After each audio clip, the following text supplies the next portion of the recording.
So that's how we doing it now? We just firing people for pro-Trump tweets? Hello, hello, all those beautiful faces. How we doing? How we doing? Stephanie checking in with another episode of Class Disruption. But before we get into it, make sure you hit that like button, subscribe if you haven't already, and hit that bell so you can get notified every time I drop a video or I go live, and of course, share this video.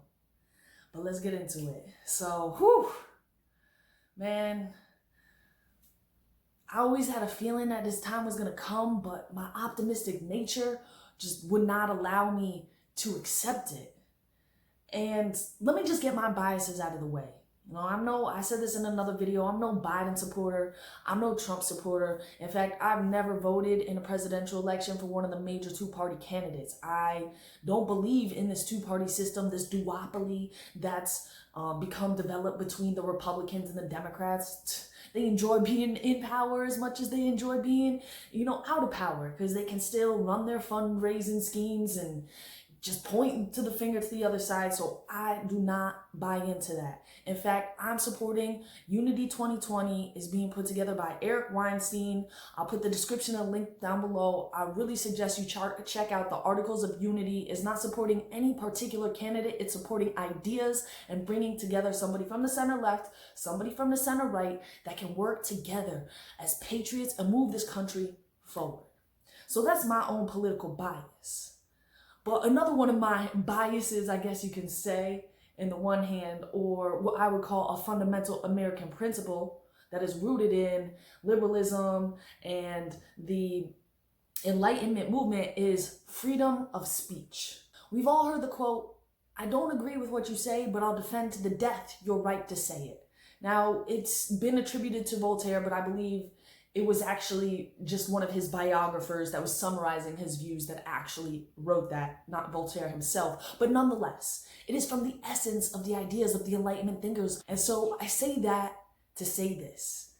Any teacher, any student should be able to hold any political position and keep their job, right? As long as you're not allowing that political position to interfere with what you do in your classroom, then so be it. And if we're being honest, one side really does seem to be allowed to take those political positions into the classroom and teach them as activists. Whereas the other side, which really hasn't moved, it's really been the left that's moving further and further left. The other side is not allowed to say anything. Can't mention Trump. You mention Trump, oof. And it's not like I haven't seen this coming. Increasingly, activism in the classroom. If you look at teacher Twitter, to a lesser extent, teacher Instagram, you'll see these things, these types of questions, these types of lack of inclusion of political ideologies starting to bubble up and really starting to enter the classroom. Just last week, I put out a video about teacher Twitter not being woke enough for it. And I said this. I heard a teacher say, or ask, what would you do if a student walked in with a Trump shirt? Right? Now, I am no Trump supporter. I am no Biden supporter. But a kid can walk in my classroom with the name of any American presidential candidate, and I will gladly welcome them. They're a kid, first of all, right? And second of all, it is paramount to any classroom, to any learning experience, that we hear a spectrum of ideas, a myriad of ideas. And that's what happened. A teacher, a very popular teacher and coach apparently, said some stuff about Trump, that he agreed with Trump's position on reopening the schools, and he said Trump is our president. And then the next day, he gets a call from his school saying, hey, we need to see you on Zoom about those tweets. So I'm going to share with you an article, go through some of the details of this, and we'll talk about it a little bit more. So initially, it was reported by the Washington Free Beacon. It's where the story first came out of. And I read through it, and then I was like, you know what? I know the Washington Free Beacon leans quite conservative. Let me check it out in another paper. So I did a search, and I found actually this article was written less than an hour ago, 5:22, and I'm recording this at just after 6. So I assume it has the most up-to-date information, and it's from the Detroit News. So let's go through this. Walled Lake teacher says Trump tweets led to firing. School district denies it. A Walled Lake teacher maintains he was fired after tweeting his support for President Donald Trump this month, but school district denies his support for Trump was the reason for his termination. Justin Kucera, a 28-year-old social studies teacher and baseball coach at Walled Lake Western High School, said he was summoned to a Zoom meeting with district administrators and questioned about 3 tweets he sent on July 6. Kucera retweeted a Trump tweet saying, "Schools must open in the fall," and also tweeted, "I'm done being silent. Donald Trump is our president." So you can see both of the tweets that they have here. I guess he also tweeted "liberals suck, man." But both of these two tweets, they don't say really anything that's too controversial. I mean, you could say opening schools is a controversial position, but it's not an authoritarian position. It's not a position that's bigoted. It's not racist. It's just an opinion. And same thing. Real Donald Trump is our president. Literally just stating a fact. Donald Trump is our president, right? And showing that he supports him. Now, liberals suck, you could say, is a little bit more controversial. He did delete it before he was summoned to this meeting. But at the same time, I've seen teachers say a lot worse on social media. I don't think it is necessarily a fireable offense, especially if he's not bringing those politics into his classroom with him. Let's keep reading. A few days later, Kucera said he received an email from district supervisors asking him to attend a Zoom meeting about his tweets. All right, here's just one of the tweets as an actual screenshot.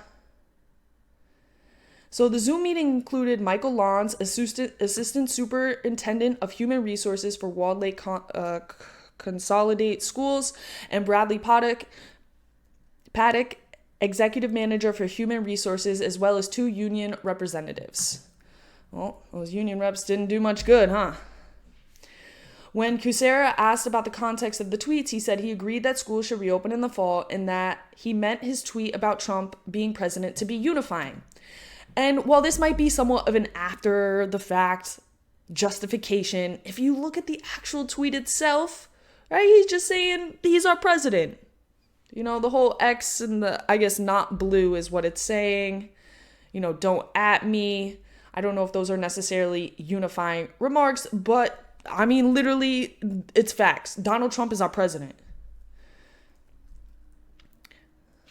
Where was I? I think we should be rooting for him to succeed because if the president succeeds, we all succeed. And that is true. I do fear some of that is playing into this. Like a lot of this extra like tension and craziness that's going on. It really, if this was an election year, I really don't think it would be so crazy. I think that people, whether they're doing it consciously or unconsciously, I think they're letting their political biases really be the thing that is pushing their view on whether or not they think that we should or should not go back to school. He said the liberals' tweets was meant sarcastically and he deleted it hours after posting, right? So he's like, maybe I shouldn't do that. If I'm trying to be doing something unifying, I shouldn't say liberals suck. Myself personally, I try to stay away from denigrating people, from calling people names. I'm not saying I've never done it. I'm not saying I've never had moments where I might have handled situations differently than I would in hindsight, or if I had given a little bit more time between seeing the tweet and then responding to the tweet. That's somewhat the nature of Twitter and something that we have to get better at. But again, I've seen teachers say so much worse. I guess worse. I think that people should have wide-ranging free speech as long as it does not interfere with their job. And as long as they're not bringing it into the classroom.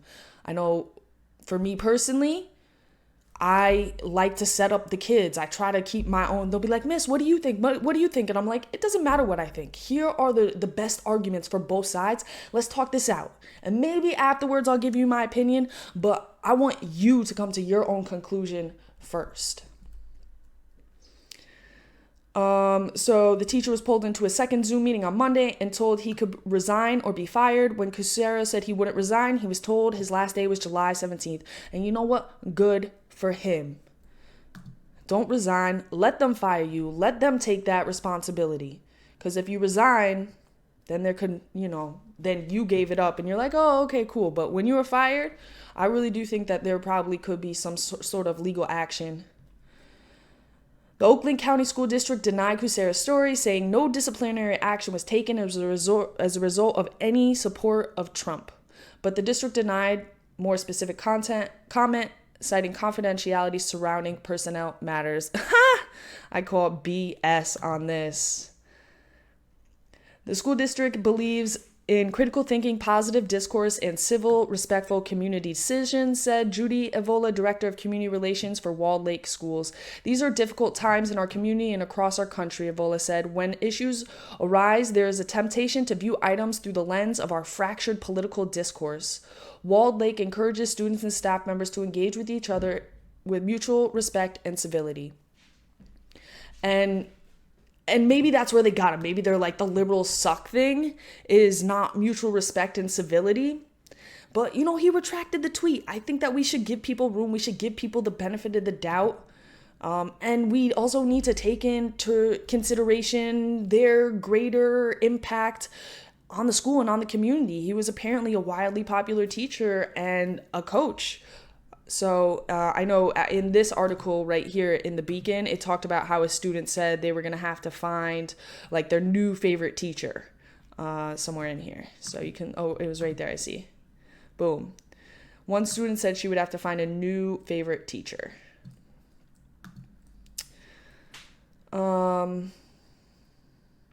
Kucera said he was told by the union that the tweets could be construed as impeding the business of the school, which would be grounds for firing, especially considering the school's title was listed on his Twitter page. Right? Again, I see them really, really going into that gray area here. And then again, if the union's saying this and then the school saying, oh no, it wasn't because of the tweets, conflicting story here. And then this is really what I was talking about in the intro, is this rule is just being applied unevenly. On the one hand, you have these very left-leaning social justice type issues making their way into their classroom and being taught as the right thing. Whereas if you express a counter opinion, something from the other side, something that's considered from the right, that's a no-go. It's being applied unevenly. So he says, he noted other teachers have tweeted negative opinions against Trump and haven't received the same censure. He says his tweet is the equivalent of sticking a Donald Trump sign in his yard.